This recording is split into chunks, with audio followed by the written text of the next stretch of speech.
kapamilya, nagbabaga ang mga balita, pumuputok ang mga istorya ngayong araw. Live sa ANC Kapamilya Channel A to Z, Jeepney TV at OTV2. Mga impormasyong mahalaga live din sa YouTube at TikTok, no more, no less, sa tid ng TV Patrol Express. Sa ulo ng ating mga balita, humingi ng paumanhin ang komedyanteng si Pokwang matapos masangkot ang kanyang kapatid na lalaki sa nag-viral na road rage incident sa Antipolo City.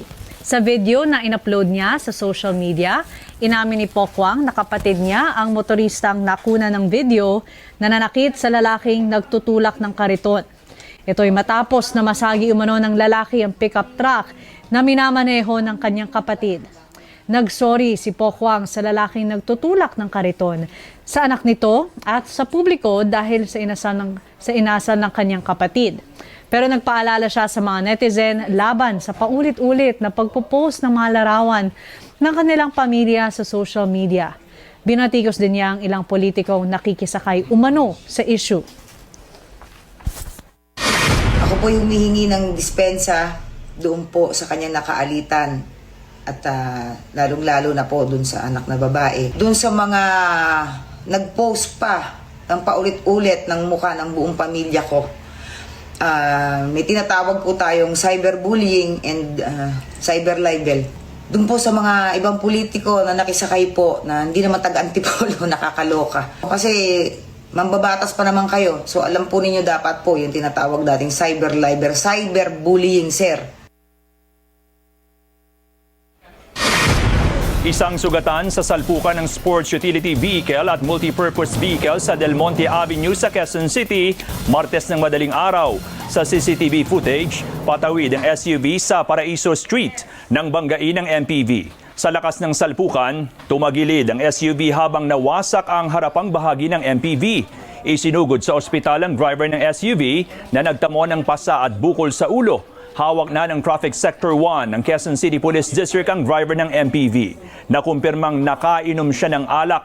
Maharap siya sa mga reklamong reckless imprudence resulting in physical injury and damage to property at paglabag sa Republic Act No. 10586 o Anti-Drunk and Drug Driving Act of 2013.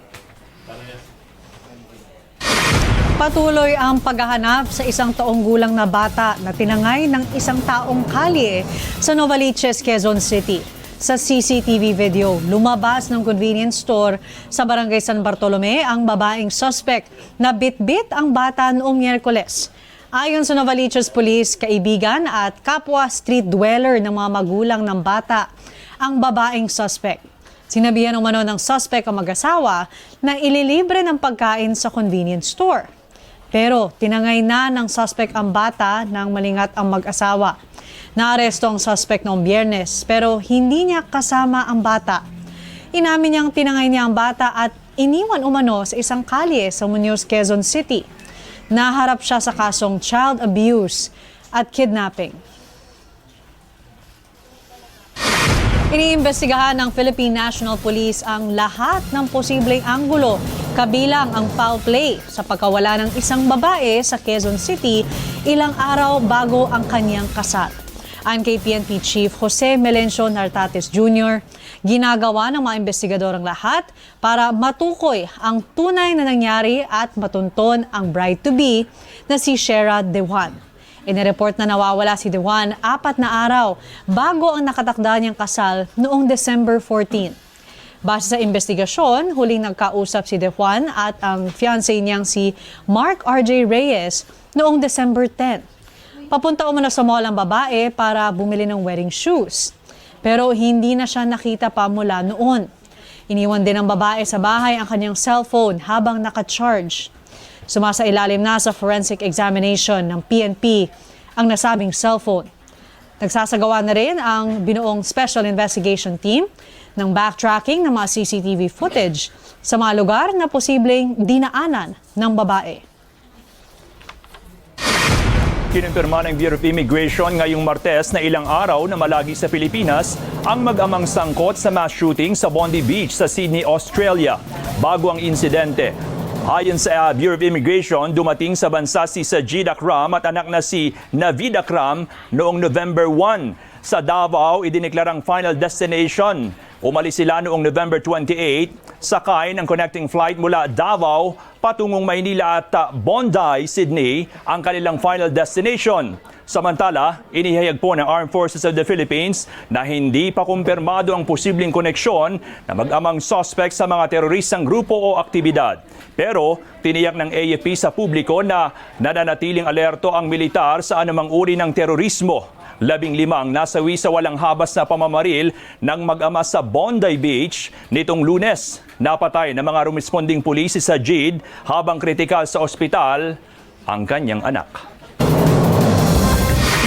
Susunod, kapamilya action stars Richard Gutierrez at Gerald Anderson magsasanib puwersa sa pangmalakasang serye sa susunod na taon. Abangan sa pagbabalik ng TV Patrol Express.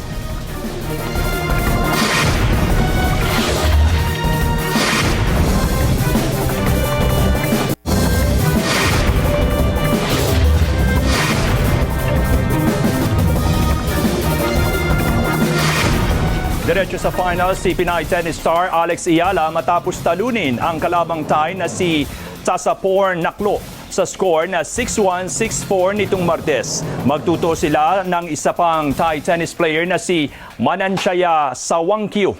Tinalo po naman ni Sawangkyu ang world number 54 at Indonesia na si Janice Chen.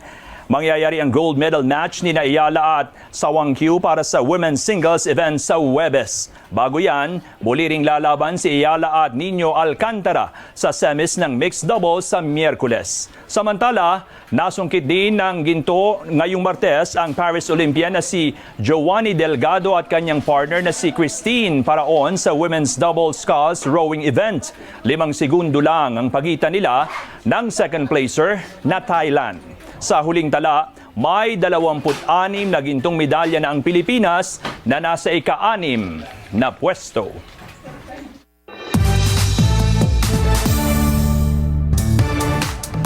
Ang latest sa showbiz sa ating Star Patrol Express. Magsasanib puwersa ang 2 bigating kapamilya action stars sa isang pangmalakasang serye sa susunod na taon. Inanunsyo ng JRB Creative Production na muling sasalang sa larangan ng aksyon sina Richard Gutierrez at Gerald Anderson.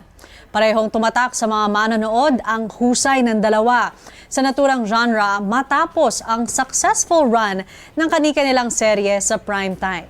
Si Richard na huling napanood sa Incognito at si Gerald sa seryeng Sins of the Father na siya rin ang nagdirect.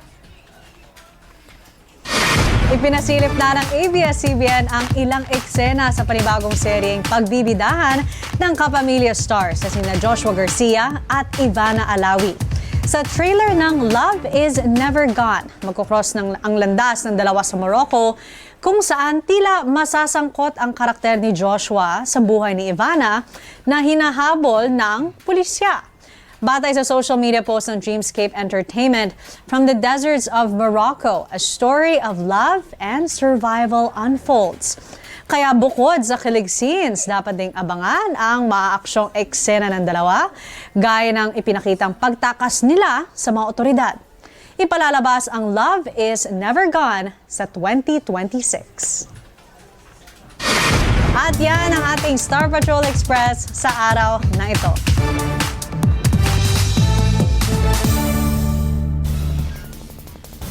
Actually, kaya wala si Jeff. Sino Kasi ba? nga, may taping siya. Yung bago nilang ni medyo Richard matatagalan Gutierrez. yan. Yun na hindi natin alam kung kailan siya magbabalik. Abangan nyo na lang po Di mga bale, kapamilya. abangan natin pare-pareho. Basta maganda po yan kung ano man ang ginagawa ng Tito Jeff niya. Ha? At yan, ang mga nagbabagang balita, huwag pong kalimutang mag-LSSC, like, share, subscribe, and comment sa YouTube at TikTok. Sa ngalan po ng kasama naming nagtetaping na si Jeff Canoy, ako si Johnson Malabad. Bonda, bye-bye. Mga kapamilya, bukod sa YouTube at TikTok, napapanood na rin live ang TV Patrol Express sa ABS-CBN News Channel, Kapamilya Channel A to Z, Jeepney TV at All TV2.